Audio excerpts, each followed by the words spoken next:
Basanos, a tortured word in the Bible. After a long hiatus, I'm finally back. I would like to start by focusing on the Greek word basanos and why it's so important to understand the true meaning behind this word and the very profound theological implications of this understanding. Some time ago, I ran into a research paper on the Greek word basanos published by classics professor Michael Gagarin of the University of Texas back in the 90s. What really got my attention is Dr. Gagarin was investigating ancient legal systems and wasn't motivated by biblical theology at all, making him a very impartial researcher on this matter. Dr. Gagarin remarks, "The word basanos originally means a touchstone to test gold, and then any test to determine the genuineness of someone or something. In the orators, it sometimes retains a simple sense of a test, but more often designates a means of confirming information by an interrogation, normally, but not always accompanied by the infliction of physical pain. Basanos can also refer to the evidence that results from such interrogation." Dr. Gagarin also notes that basanos is never used to denote punishment by torture. Basanos only denotes interrogation. And that is so significant because this word is commonly and yet falsely associated with the doctrine of endless punishment. But they're not being punished, much less endlessly. This understanding of basanos was clearly understood by lexicographers even back in the 19th century. In Green's Greek lexicon we read, "Basanos, to apply the lapis luteus or touchstone, to examine, scrutinize, try, either by words or torture." Synonyms for basanos would include confronted, examined, scrutinized, tested, challenged. And if you want to focus on the suffering aspect of basanos, you could say scourged or flogged, and that might give you some sense of what's going on. But the translation tormented is so vague and deceptive, it leaves the reader completely blinded to the actual meaning of these passages. It is such a disservice to the reader. Yes, sometimes, but not always, torment is associated with basanos. But that is not the actual meaning of the word. This false translation of basanos as torment is a major pillar for the false doctrine of endless punishment. But again, this word never denotes punishment, much less endless punishment.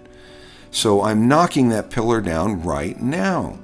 The Latin theologians did not want to translate basanos correctly because correct translations of this word reveals the following. Basanos is 1. Temporary. 2. It is a search for the truth. 3.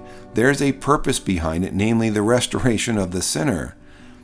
In short, the actual meaning of basanos destroyed their pet doctrine, so they buried it.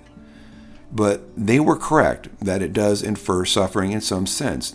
Based on the parable of Lazarus and the rich man, it is clear to me that those undergoing this kind of interrogation by God are undergoing emotional pain of some kind, as Dr. Gagarin notes, commonly but not always associated with suffering.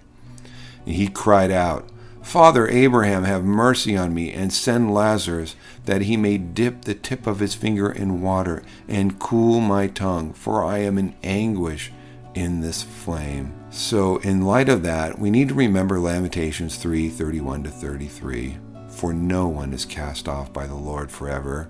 Though he brings grief, he will show compassion. So great is his unfailing love, for he does not willingly bring affliction or grief to anyone." Therefore, basanos, biblically speaking, indicates some kind of ordeal or confrontation intended to bring someone to the truth. Theologically, this is very profound because God already knows the truth. This confrontation is because the sinner needs to face the truth. God does this for our benefit. As readers of the New Testament, we are obligated to understand this biblical concept of basanos should be understood in simile and not rendered obscurely simply as torment, as doing so leaves the reader completely blind to what is actually going on in these passages. God isn't literally flogging or scourging anyone, but rather we need to understand that being drawn to the truth in this manner is by its very nature unavoidably a painful process. Furthermore, this example in Revelation 20:10 is specifically for the devil, the beast, and the false prophet who have caused untold human suffering. It's not surprising they are receiving some rough handling by God. They gave God no other choice. They are reaping what they have sown. Just as Paul warns, don't be deceived. God is not mocked. For whatever a man sows, that he will also reap. And notice that that idea is not really about punishment. It's just saying if you do this, this is going to happen. And it's just inevitable. Sin has consequences. When I first started this channel, my understanding of basanos was limited, albeit better than the Latin translators, but at the time I didn't have Dr. Gagarin's work to lean on. I wish I could soften these passages related to basanos in the afterlife, but I just can't. I do believe, based on the preponderance of the evidence, it should be commonly translated as interrogation and allow exactly that harsh imagery to be drawn out. Or the aforementioned synonyms could also work, but I want to be careful not to do what the Latin translators did in reverse and deceptively over-soften these passages. There's some very important theology behind basanos that we need to understand. As Dr. Gagarin notes, basanos is never related to punishment, but is always a test for the truth, as in interrogation, commonly but not always associated with suffering. Basanos actually indicates bringing someone to the truth. It indicates restoration. Therefore, I now believe Revelation 20:10 should be translated as follows. The devil who deceived them was thrown into the crucible, where the beast and the false prophet are also. They will be interrogated day and night in the great age of ages. Revelation 20:10. Although I have published my references related to this work elsewhere, I would like to do an upcoming video also very focused on this verse and defending why this is the correct translation and explaining exactly why it is the correct translation. Interrogated day and night in the great age of ages sounds harsh indeed. John is not diluting this, and neither will I.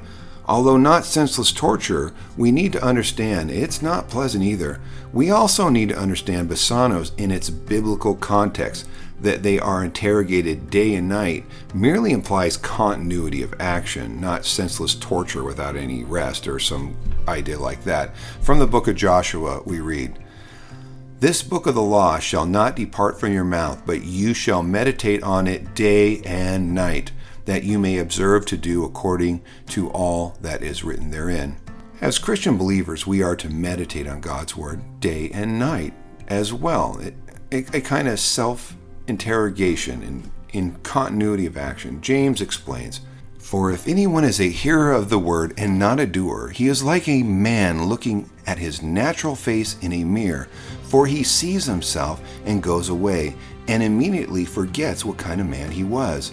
But he who looks into the perfect law of freedom and continues, not being a hearer who forgets, but a doer of the work, this man will be blessed in what he does."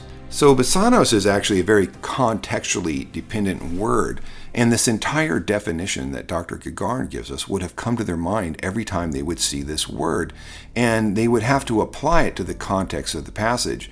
And so this makes it kind of difficult to translate this word into English, and the translations we have where they just want to stamp torment on it everywhere are ridiculous. I mean, they're really, they're actually laughable. But to give you an idea, let's look at some translations, what I believe how they should be translated. So Matthew 8:6, "Lord, my servant lies in the house paralyzed, scourged with fear." Matthew 8:29, "Behold, they cried out, saying, What do we have to do with you, Jesus, Son of God? Have you come here to interrogate us before the time?" Matthew 14:24, "But the boat was now in the middle of the sea, scourged by the waves, challenging the integrity of the boat, for the wind was contrary." And so this is sort of a difficult passage because I think that entire concept would have been applied to it in their mind when they were reading the passage. And so in English, if we want a thought-for-thought translation, we probably do need to translate it something like that. Mark 6:48, Seeing them confronted by a contrary wind as they were rowing about the fourth watch of the night, he came to them walking on the sea. Revelation 11:10. Those who dwell on the earth rejoice over them and will be glad. They will give gifts to one another because these two prophets confronted those who dwell on the earth. Luke 16:23. In Hades he lifted up his eyes, beginning in his interrogation, and saw Abraham far off and Lazarus at his bosom. Revelation 9:5. They were given power not to kill them, but to interrogate them for 5 months. Their interrogation was like the scourging of a scorpion, the flagrum, when it strikes a person.